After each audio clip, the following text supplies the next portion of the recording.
And then if you look at that map, you'll notice that one of those graves goes underneath the chancel there. Okay. And we found that grave in 2005. And of course, local interest in this work then kind of exploded because that's a grave underneath the altar. Not only is a grave underneath the altar, it's an empty grave underneath the altar. Now, if you were a true believer in the sagas, what would you have had to find? You would have had to find exactly that, an empty grave underneath the chancel, the grave of Egil Skallagrímsson, potentially. Not only that, but the grave wasn't just empty, because sometimes you have bad local preservation conditions. Some of the graves down there at the bottom may have suffered from that. But what we could see in coming down onto this grave was not only was it empty, but it was actually emptied. Uh, there was a floor layer in this church made up of gravel, and especially in the chancel, that gravel was built up.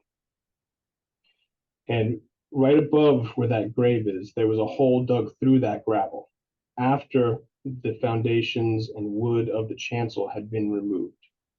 We could tell that because then the gravel spray from the hole that was dug there was deposited over the foundations of the chancel wall. Welcome back, everyone, to another episode of Vikingology, the art and science of the Viking Age. I'm Thing 1, CJ Adrian. And I'm Thing 2, Terry Barnes. So for this episode, Terry, I have exciting news. Okay. It's really cool. Is it? Did you know that archaeologists may have, of course we can't be certain of this, may have uncovered the grave of the famous Viking warrior, Egil Skallagrímsson? Yeah, I did know that. Do you want to know how I know that? How do you know that, Terry?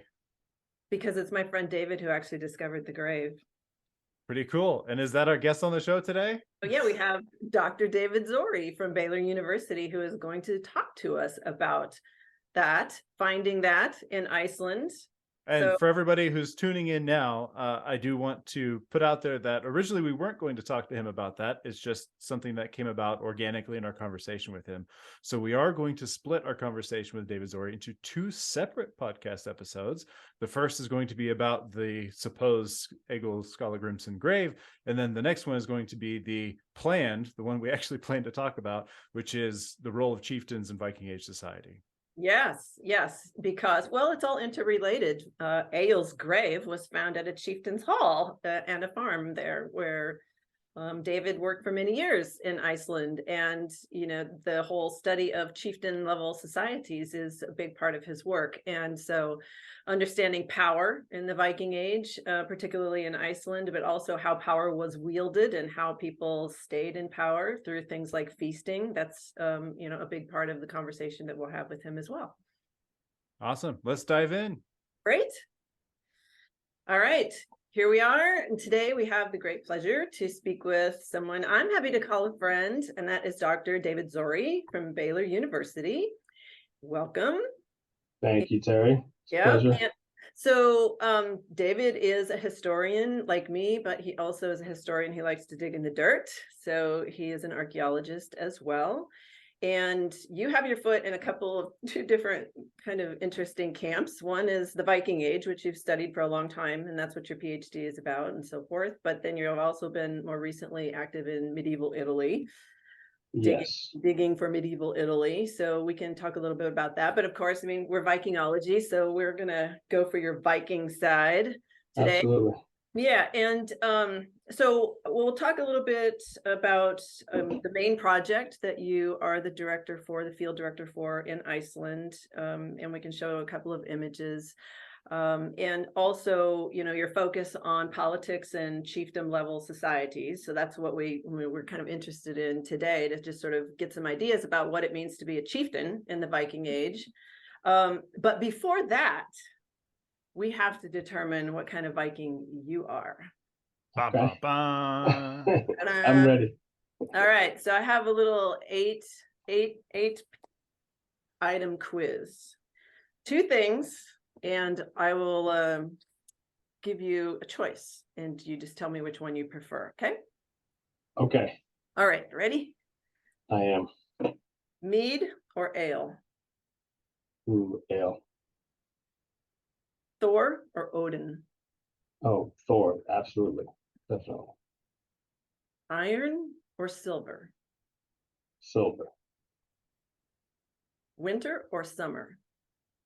Come on. I'm half Italian. I gotta go summer. What about the Danish half?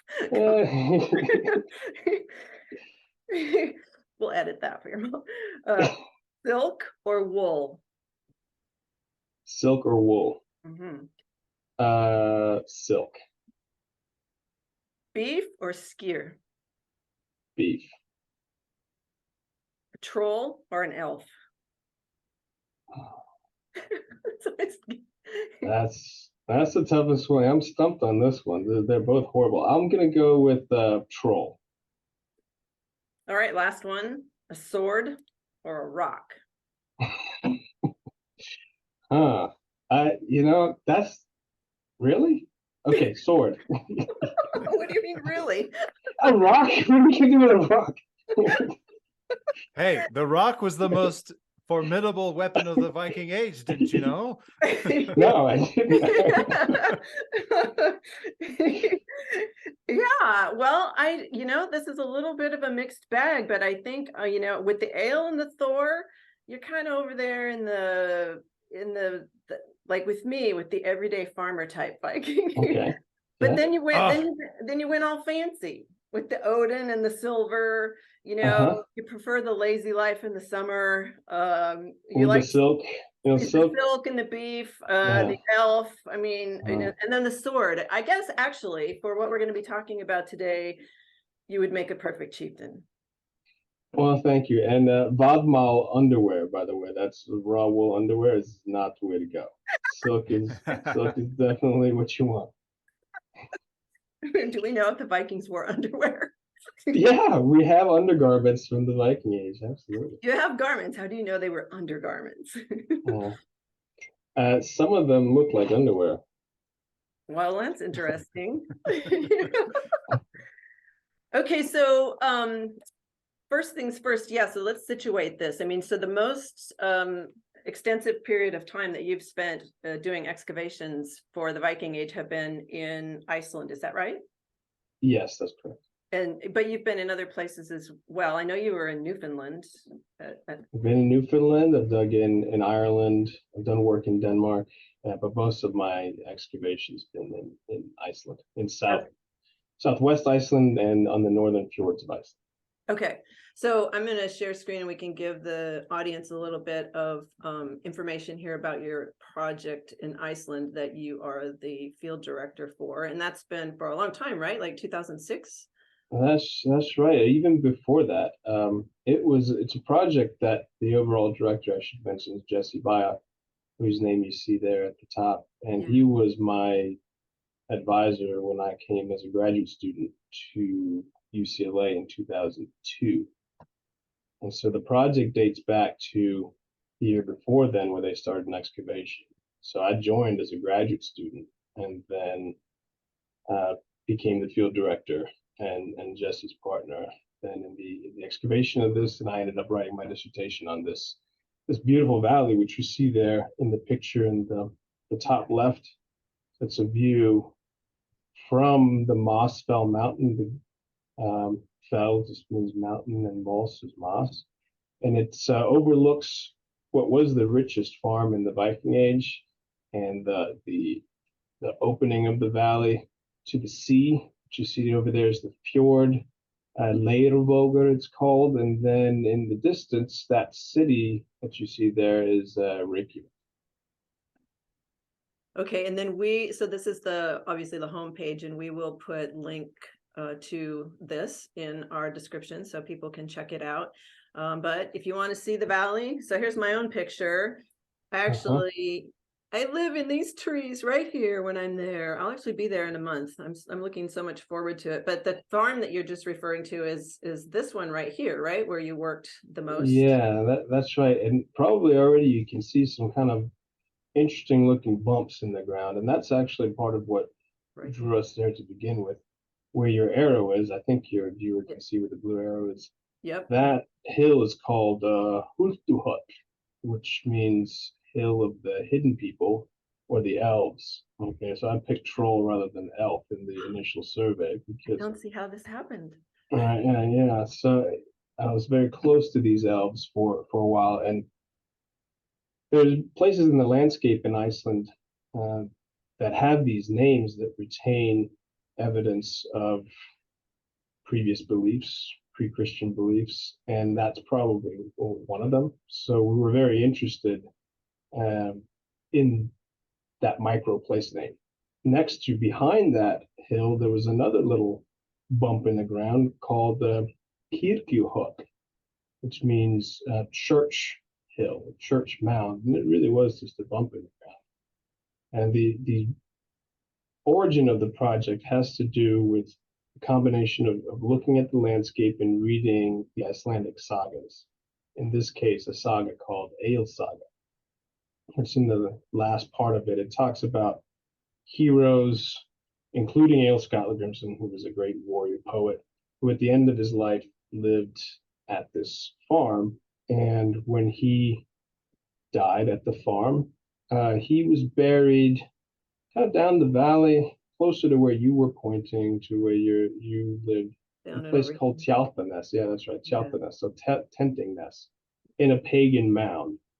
And so this was 20 years or so before conversion to Christianity. But when Iceland becomes Christian, the people that lived there, including his niece and a chieftain called Grimur Svertingsson, they built a church because they were early converters to the new faith. They built a church on this property, and then they went down and grabbed their venerable ancestor, Egil Skallagrímsson, from the tenting nest mound down by the river, and moved him up to the church in a sort of process that now we call retroactive Christianization. That is just retroactively you Christianize somebody who has died before Christianity arrived. And the saga says that he was then buried underneath the altar of the church at Risberg.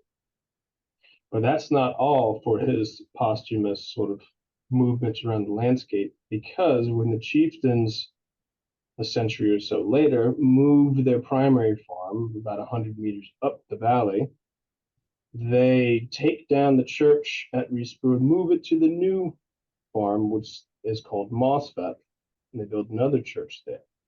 And they move Egil Skallagrímsson with them. They want to move again the bones of their venerable ancestor with them to where they're living now. And when they dig up his grave, an Icelandic priest, which the story will give you an idea of what Icelandic priests were like around 1100 AD.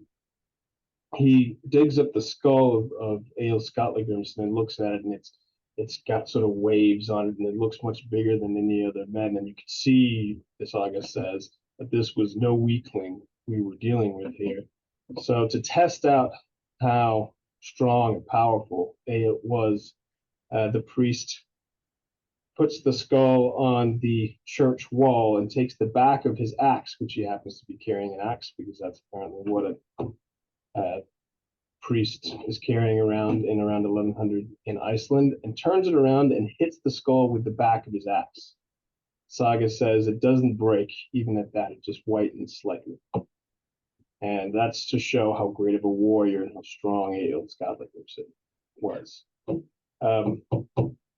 All that to say that those passages, which Jesse Bikes written an article about what he may have had Paget's disease. Maybe this is actually a memory of Egil Skallagrímsson suffering from some disease that we now know the symptoms of. So that's another side of the story. But the archaeological side of the story is this is a very clear description of how the ritual landscape was used, how there's a pagan burial down by the river, how there's an early church there, how there was a chieftain's farm at Risberg. So the idea with this project was let's go kind of test the saga in a way and see what's there. So in the first interviews with the local farmer, Olava, he was the one that told us about these place names. So he was the one that said this little bump in the ground is called Kirkjuhöll. So we were thinking, well, that's a pretty good place to start. It's circled there, Kirkjuhöll. Yeah. Pretty good place to start for an excavation. And after a couple of years there, so I came in 2002, when one skeleton had already been found, and over the course of the next couple of years, we revealed a conversion period church from right around the year 1000, which is precisely when the Saga says a church is built there. Underneath the place where the altar would have stood, the church was a very simple structure. It was what they call a nave and chancel type building. Yeah, there you go, nave and chancel. So you see the nave is the larger rectangle to the west, and the door would have been in the western wall. And you enter into the church, very small. That nave part is maybe 4 by 3 meters, and then the chancel area is about 2 by 2 meters. And then if you look at that map, you'll notice that one of those graves goes underneath the chancel there. Okay, and we found that grave in 2005, and of course, local interest in this work then kind of exploded, because that's a grave underneath the altar. Not only is a grave underneath the altar, it's an empty grave underneath the altar. Now, if you were a true believer in the sagas, what would you have had to find? You would have had to find exactly that, an empty grave underneath the chancel, the grave of Egil Skallagrímsson, potentially. Not only that, but the grave wasn't just empty, because sometimes you have bad local preservation conditions. Some of the graves down there at the bottom may have suffered from that. But what we could see in coming down onto this grave was not only was it empty, but it was actually emptied. There was a floor layer in this church made up of gravel, and especially in the chancel, that gravel was built up. And right above where that grave is, there was a hole dug through that gravel after the foundations and wood of the chancel had been removed. We could tell that because then the gravel spray from the hole that was dug there was deposited over the foundations of the chancel wall. And so there's a hole going down into the grave. So the archaeology at this point seemed to line up really well with the story from the saga that I just recounted earlier of Egil Skallagrímsson having been buried underneath the altar here and then being moved when they moved their farmstead. So we have to be careful, though, in archaeology. Can we say for sure that this is the grave of Egil Skallagrímsson? Some might say yes, but we can't really be 100% sure. So we published an article called Egil's Grave ? Because in archaeology, you can't be, unless we found a plaque that says, here's the grave of Egil Skallagrímsson. We don't know. But what we can say absolutely for sure is that the social practices evident in the archaeology are aligned one-to-one with the text. Right, venerable ancestors being moved, people being moved from one farmstead to the other. The location here of a very early church associated with a very powerful chieftaincy, which you can see by the size of the longhouse, which is that structure that's above the church. That's a longhouse, and one of the biggest longhouses from Viking Age, Iceland. That's really a show of the power and authority of these chiefs of the Mosfell Valley, which we call Mosfellingar, the people of Mosfell. So this is something that I think we've mentioned maybe in one of our other episodes before, and some of the audience will know this, but for others who don't, I mean, what you're talking about here is, with the issue with the saga, and then what you're finding in the archaeology is, I don't know what, like a fairly long-standing sort of debate, right, in the scholarly community about whether or not the Icelandic sagas can be used as actual history and documentation of actual history, or whether or not they're just these sort of literary creations that are just simply stories that really don't have any correlation to anything. And that you all are finding, the reality as usual, right, is somewhere in the middle, but that there is something there that's telling us, we may not exactly know, like you said, that it's Egil, but we see cultural traditions and things that are described in the sagas that actually are being borne out by what you're finding in the material culture here, right? Yeah, I think that's exactly the point. And like you point out, the story is always more interesting when the two, sometimes I call the text and the archaeology different data sets. When the data sets they not only just confirm or contradict each other, but complement each other to add something to each other, make the story more interesting. And that's what I really love about archaeology of the Viking Age, because we're constantly discovering something new and adding a bit to the story. We're not digging holes just to show, Saga is correct, although it is satisfying, right, to show that a story from the Saga is borne out, at least in general terms, in the archaeological record. So what would you need to find, if it's even possible at all, to have something to prove that it was Egil Skallagrímsson? Or is that just, are we just going to be putting the chicken or the egg kind of in perpetuity? Like, well, first of all, was Egil even real, or is he an amalgamation of several different characters and then just because we found this one piece of evidence, but would there be something, like, if you had to name one thing that would be like, okay, this gives us 90% confidence it's like, would it be the other grave that he got moved to, like, if it matched?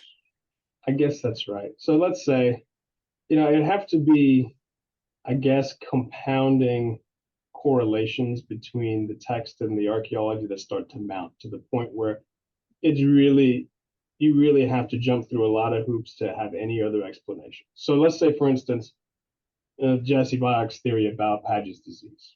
Let's take that. Now, that's a theory built on evidence from the Saga. It doesn't have anything to do with the archaeology. Now, let's say we went to the other church, which is still possible to do. Go to the other church, do an excavation there, come up with the church that dates to around 1100, find a reburial. So by that point, Egil shouldn't have been a body anymore, right? It should just be bones. So maybe, and this we found quite frequently, I find this both in Italy and in Iceland, that is sort of parcels of bones that are tucked into different niches or places. Special venerable ancestors will be tucked in close to the altar or close to the chancel. So let's say we find a group of bones tucked in close to the altar at the other church, and then we do some genetic study and find out that this guy had Paget's disease. Mm-hmm. All right, then I would say, okay, now I think anybody at that point, then the game would be done, and we would have, I think, enough definitive proof, short of, like I was joking earlier, short of, a runestone plaque or something like that in the bottom that says the grave of Egil Skallagrímsson, which is also very unlikely, right? Well, then, even if you found that extra evidence, like the pile of bones next to the altar with the genetic studies and everything, going back to this one site that we just looked at, there would still be some measure of a doubt, because it's like, was Egil Skallagrímsson the only one who got exhumed and then reburied and so forth? So there would always just, and that's something that Terry, you and I like to talk about a lot, is just there's so much uncertainty with studying the Viking Age, as the maybes, ifs, perhapses, and we can never be all that sure. I think you're right about that. And actually, the church there that we looked at, it has 2 other reburials. So if you look just to the north and south of the chancel, it's hard to see. Like right where you were before. There's actually a little close to the chancel. There is a reburial tucked in close to that chancel, and on the other side, right there.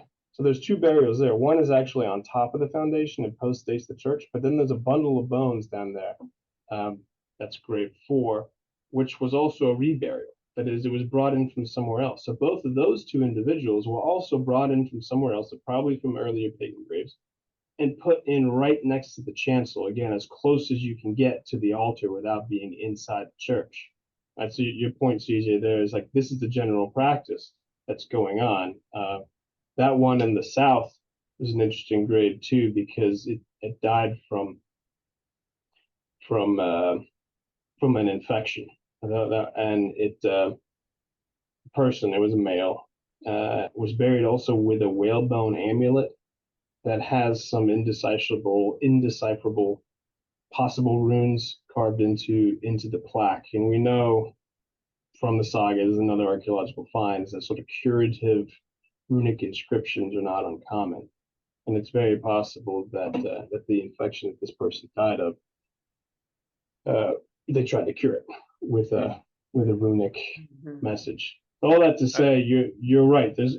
If there's some doubters, they're going to continue to find reasons to doubt. There's actually a whole book out there written about how Egil Skallagrímsson's Saga is modeled on hagiography, that is, lives of saints, and that his burial underneath the altar is like kind of like an inside joke because he's such a horrible person that he wouldn't possibly be buried underneath an altar. So it's sort of a big joke that he then becomes buried like a saint, like Saint Egil, right? So like a joke.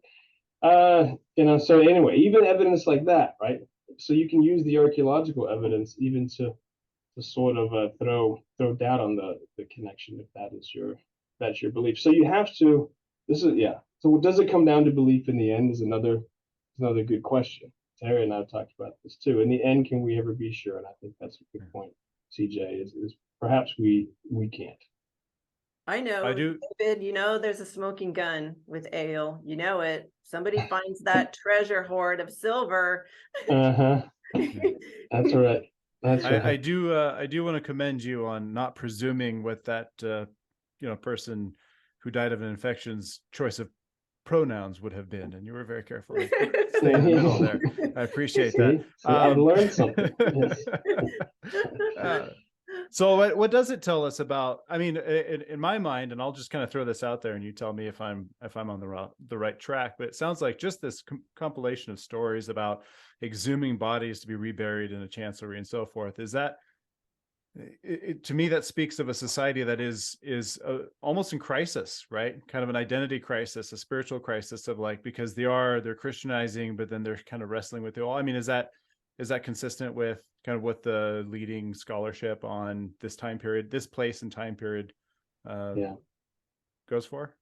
I think it's a really fascinating period because of this idea that what do you do with these periods of ideological transition? Going from a pre-Christian worldview, we don't like to call it a religion anymore, so diverse in its set of beliefs. Yeah. From that to a monotheistic faith with everything that entails. You get the ritual specialists, you get a shift in language use, definitely a shift in burial practice. How do you deal with that? How do you continue to send messages of kinship, of power differential, inheritance, this sort of thing? And that's part of what they're doing in a sense, I think, by bringing in earlier pre-Christian burials into the Christian context. They're drawing generational connections across a religious divide, if that makes sense. You want your ancestors to join you in that new faith. Not only that, they're making other considerations. We talk about these graves that are right around the year 1000, so they're transitioning from pre-Christian or pagan religion to Christian. And many of the monuments and graves are what we would call either hybridized or syncretic. They're mixing the symbols. So for instance, 5 of those graves in the church there were buried with, when we excavated them, we found lines of clench bolts, or essentially rivets that are the type of rivet that's used to fasten 2 overlapping planks together in a Viking ship construction. It's called clinker construction. It uses these iron clench bolts. And we found lines of them over 5 of the burials in this early Christian cemetery. And going, what's going on here? The other people aren't buried like this. They're not the classic hardware for coffins. It's not just coffin hardware. Something's being put on top of them. It's not placing on the bottom. So then we started thinking, this really looks like pieces of a boat. Some people go, oh, is it a broken boat and you're carrying your dead in a broken boat? Maybe it's just utilitarian. But they're not under, they're over. So I actually think they're very purposeful, symbolic statements about inclusion of a ship or part of a ship, because here in the ritual context, part equals a whole.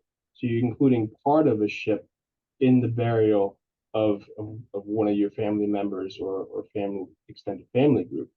And I think what they're doing here is they're using that ship imagery was important for carrying the soul or the being in from the world of living into the world of dead in the pre-Christian worldview. That's being included also in the Christian context. So it's kind of hedging your bets a little bit too, Okay, so burial, the kind of maritime nautical symbology is important in the pre-Christian world. Let's bring that into the Christian world as well. This is an appropriate symbol. And in fact, we can circle back to the Hutuhult, the hill of the Elven people. The shape of that hill, if you look at it from the top, is a little bit ship-shaped, with a P, ship-shaped. And it's got a prow. It looks like a prow that points out to the sea. And when we excavated the tip of that, we could see it was built up on purpose. That is, flagstones or sort of curbstones had been brought up to the hill, and then gravel had been filled in. We're going, what are they doing here? And then we sort of think maybe they're making, in the tradition of making ship settings in Scandinavia and burying people in real ships and fake ships, whether they were stone or wood or anything, is common. Goes all the way back to the Bronze Age, in fact, in Scandinavia. But we started to think maybe they're making a ship shape out of this mound. So what's in the middle? We dug in the middle, and we've discovered the first cremation grave in Iceland. It is probably the place where the person was cremated, but not where the remains were. We think that we found the remains of the pyre that have then been raked, and maybe the bones are placed somewhere else. We don't have enough burned human remains, but enough to know that some person was buried here with goods. Here's the interesting part. Well, all that is interesting, but to connect it back to the syncretic period of Christianity, the transition from paganism to Christianity, the date on that burial post-dates the first Christian burials in the churchyard. All right, what does that mean? That means they were burying people prior to this big, splashy pagan burial style. They were burying people in a Christian way, 20 yards away.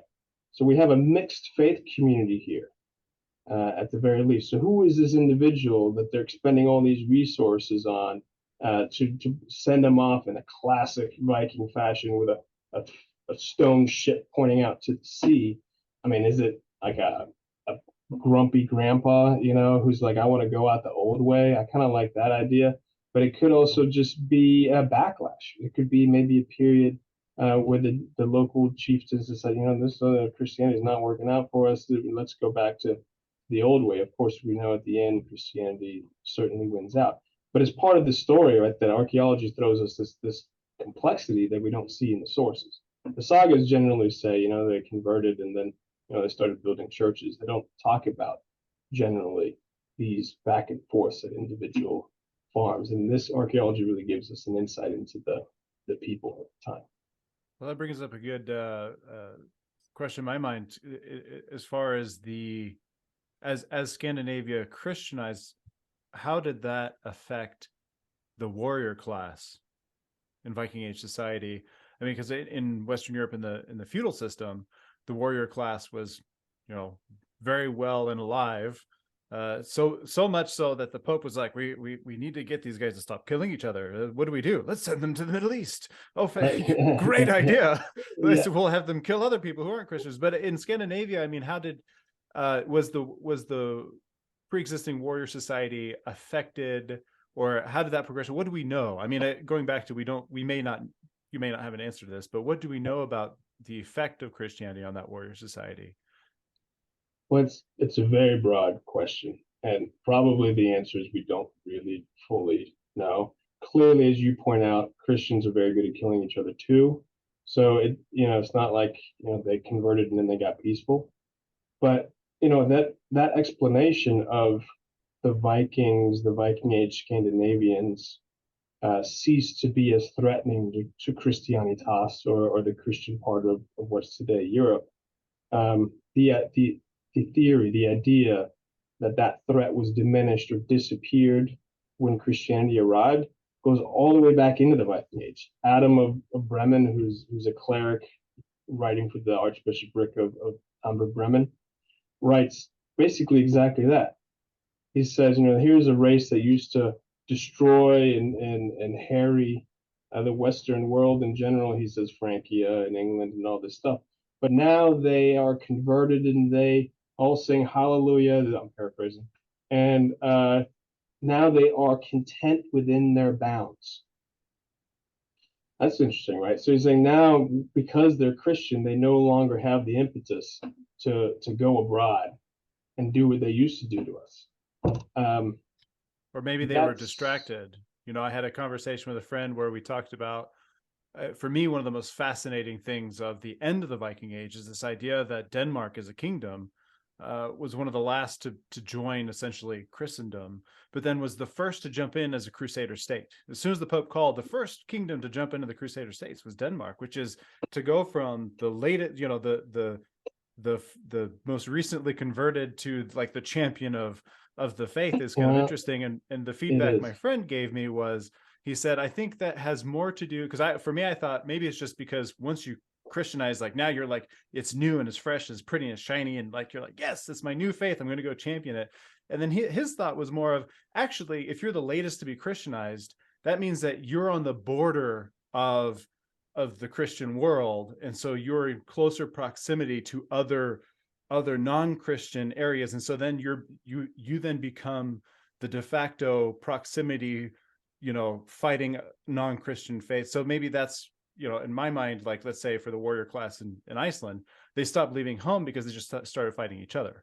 And so then the warrior class went from, well, the Christian warrior class is attacking I mean, I could be off, but I think that proximity to heathendom may also explain, you know. Well, yeah, and so I think that by the time of the Crusades, I think that they're thoroughly in Christianity. But I think you're onto something too, in that perhaps when you're the most recent convert, or a recent person to join a club, you also have something to prove in a way to show your allegiance there. Now, I'm Catholic, but you know, the scariest Catholics to me are the converts. You know, the ones that you became a Catholic, like why, right? And then they're always like super Catholic, right? So I think some of that might be going on as well. So the crusading energy of like if you read in the sagas, they just redirect it to the Holy Land. And then later they redirect it to the Baltic states. So you can read some of those sort of expeditions in parallel too. And it's interesting to look at them in parallel to some of the earlier Viking expeditions that also make it into the Mediterranean. So I think that that's a super interesting concept. And clearly they don't stop fighting each other or other people. But what does happen, I think this is another key that we need to bring in, because it's not that they became Christian and then they stopped being a threat to the Western world, just they were redirected. There's also a level of social control that the kings wield at the end of the Viking Age that didn't wield at the beginning of the Viking Age. And that's because the state level organization of Denmark, Norway, and Sweden have basically come into place. And in the opening of the Viking Age, it's petty chieftains, and confederation with each other that are leading the raids, and even the conquest, even something like the Viking Great Army, which destroys, you know, all but one Anglo-Saxon kingdom. That's led by basically a confederation of chieftains that somehow convinced all those people to get on wooden boats in Scandinavia and go attack England. And so that's one of the really fascinating things to me is, how did these guys, mostly guys, but also some women, get convinced to get on these boats and go on these really dangerous expeditions? I mean, because there's lots of examples of failed Viking expeditions, both in the sagas and in the archaeology. That we can talk about if you want, but there's the change in the power structure and level of social control is also key in shutting down, I think, much of that overseas venturing into the Western world. So the resources that the powerful had at the end of the Viking Age, the resources that the kings could draw on, had much more to do with mobilizing internal taxation and controlling trade and exchange than it did earlier on. Earlier on, the wealth was to a large extent driven by what you could plunder and steal and come home with. So all of a sudden, the kings have sort of reoriented the way that they wield power. Right? They've institutionalized something that was extremely personal in the opening to the Viking Age. But I think I think it deserves its own episode, because then how do the Viking chieftains wield power doesn't really apply to that whole section. I think we did 45 minutes on it. So, so I think a part 1 and a part 2 with David Zori is warranted. Whoa. All right. All right. Awesome. Yeah, that would be good. Okay. All right. All right. Thanks again. Yep, I'll be talking Thank to you. you. All All right. right. See ya. Bye.